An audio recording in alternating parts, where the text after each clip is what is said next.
Presenting the dazzling new Desire, the best and beyond.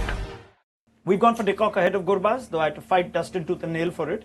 And that is the team that we've gone for. The bowling still looks strong with Varun Chakravarti, Sunil Narayan, thrown in Vaibhav Arora there, Harshit Rana, Ramandeep Stocks are rising as an Indian all-rounder, and Rinku Singh was their top retention. Let's get a reaction. Tom, break this one down for us.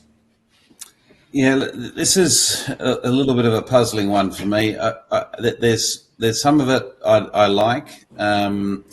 Obviously, they've got some season match winners there that they retained in Narayan and Russell and Rinku Singh. I can't get my head around the Venki Iyer price that was paid. Even if he's going to be anointed captain or not, I just don't think he provides that value. It's going to be very interesting to see how this group goes. Quinton de Kock, after they'd already had Gurbaz before Quinton de Kock, if I'm correct in saying that. I think they got Gurbaz after. I think it was the other way around, Tom. Yeah, okay. Well, maybe I just didn't think they needed both of them, to be honest with you. Particularly someone like Quinton de Kock, who's a seasoned player, he's always going to get first nod. They could have probably gone for, a local keeper and looked at another option on the overseas bench. Matt? Yeah, it's an interesting one. I think some of the backups actually were quite good. I thought they recovered quite well today, having had not a great start or having just sort of put themselves in a corner, I suppose, more to the point with that Venkatesh Iyer bidding war with RCB. I think it doesn't look as strong as last year, does it, on paper? And I suppose the big question really, it dates back to their retentions, which is around Narayan and Russell, who had great years last year, but are 36 and look like key players for them in this cycle.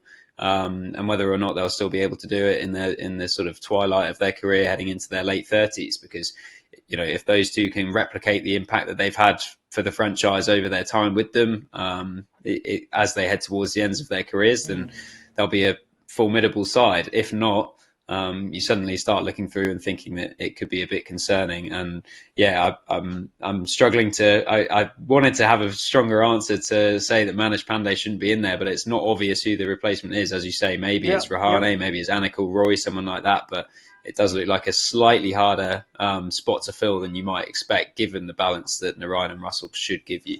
Yeah, I mean, nothing against Manish Pandey. Due respect to him, and he's had his time, and maybe he will have a second coming of sorts at KKR, where he did enjoy his early years in the IPL. But we think players like that at this stage are part of the squad more so, and not necessarily starters. So when we were trying to put Manish Pandey in the 11, and they didn't really see a viable option, it's not even like they've got plenty of domestic players who might surprise us. We know pretty much what Anukul Roy brings. Ran is there, Lavneet Sisodia, so unless they're going... They've only got 13 Indian players, because they've got 21 players and 8 overseas. Thin squad. Thin squad again. Sriram? Yeah, I think I've said this yesterday as well. They underestimated the value of Shreyas Iyer and Mitchell Stark in that campaign, trophy-winning campaign. So in going for their core, so-called core, I think they missed out on two very important elements, that your strike bowler and your captain. So Venki Iyer is a very much an unknown commodity, assuming that he's going to captain, or even if it's Rinku Singh. I think captain plays a huge role in the IPL, handling and marshalling your resources on the ground. So it's going to be very untested on that front.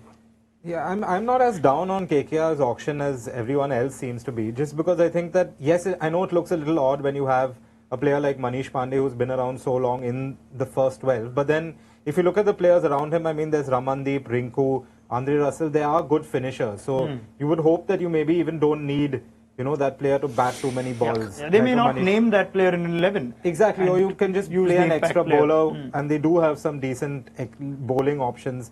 And, Venkatesh Iyer, I know the price seemed like, it went way above what everybody expected, but he is, I think, only one of 7 Indian batters to be striking above 150 and averaging above 30 in the last 2 seasons. Yeah. So he's actually been pretty good, just as a batter at least. And you have retained most of the squad that won the title last time. Of course, you're missing Shreyas and Stark, which are key members, but at least you've got Vaibhav Arora back. him and Harshit Rana are quite exciting because they're both two fast bowlers you expect to be improving at this stage. Look, I hear what you're saying, and it's a good point you make, because there are some memorable innings that Venki Iyer has played that have been match winning, and ultimately you're wanting your big players, your highly paid players, to be able to win matches for you, and he's certainly done that. Whether he's done that more than others, I'd have to do some digging and research to give you that answer. But I still feel that above 18 is way overshot. My biggest criticism is that why they didn't work something out before the auction around retention if they saw him as such a valuable match winner and a potential captain. I would have been locking that person down before the auction.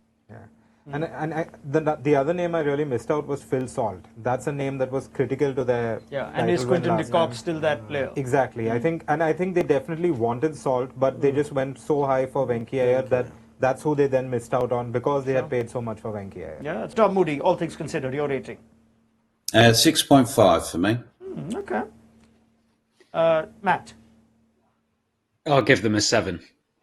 You know what? After all the considerations, it seems like there's a slightly more generous rating for them than some of the other teams. Sriram? 6.5. Sriram, 6.5 as well. I think 60% is a pretty good score with the way we're going so far. But I think we're also giving them that because their retentions are so strong. But based just purely on the auction, maybe a 6. Man, this is going to come down to whether Russell and Narayan are Russell and Narayan of last But they weren't buys in the auction. They were retentions. Yes, so we're but- rating the auction performance. But I not the think score. last year they did well to cover for them too, Okay. and they weren't as dependent on them. I mean, so much of their batting wasn't even asked to come in last year, but they had strong batting that wasn't utilized. Shreyas and Rinku in particular. That's because Narayan had a great season, but they were ready for a bad season with Narayan. I don't know if they're ready this year. Nitish Rana too, not there. I'm not sure if they're ready for a soft season of Narayan with de Kock at the top and not Salt.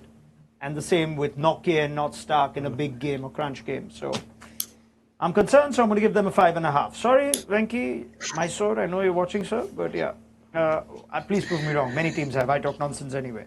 Let's go to the next team, shall we?